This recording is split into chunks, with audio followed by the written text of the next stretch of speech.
The big story of the weekend, as we know from that scarf, apart from anything else, is the victory by the Matildas Saturday night. A row has erupted over whether or not there should be a public holiday. If the Matildas can win their semi-final on Wednesday and take out the tournament, the Women's World Cup on Sunday night. More on that later in the program. New South Wales Premier Chris Minns has said such a holiday would be a week later. He's committed to that. Has to be a week later because he can't call a snap public holiday the day after the final. That would be too problematic for business, let's face it.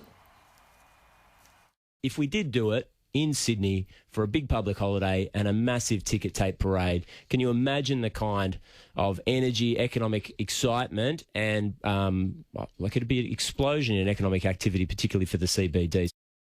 Well, the PM Anthony Albanese has consistently said he will push this public holiday at National Cabinet this Wednesday.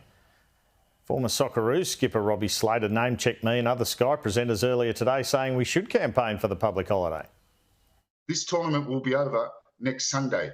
And of course, as has been pushed by Sky News, Andrew Clennell, Peter in the mornings, yourself, Laura, all of you there have been pushing for this public holiday. And we're going to get one if the Matildas win. Got verbal a bit there. Anyway, it all brings, nice to be mentioned, it all brings back memories of this call by Bob Hawke after the America's Cup win in 1983. I tell you what, any boss who sacks anyone for not turning up today is a bum.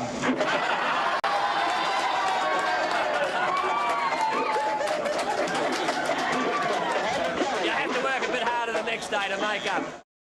Perhaps that's the vibe that Albo was channeling, but that wasn't an official public holiday. The PM just said, don't sack your staff. Nationals leader David Littleproud says he doesn't want a public holiday for this.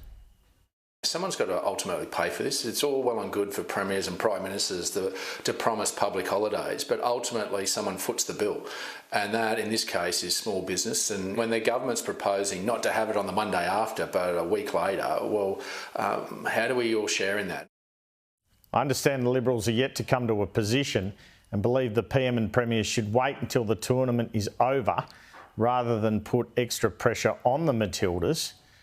Well, we hope the Shadow Minister and former Deputy Prime Minister Barnaby Joyce watches the correct game this time if the Matildas do make the final.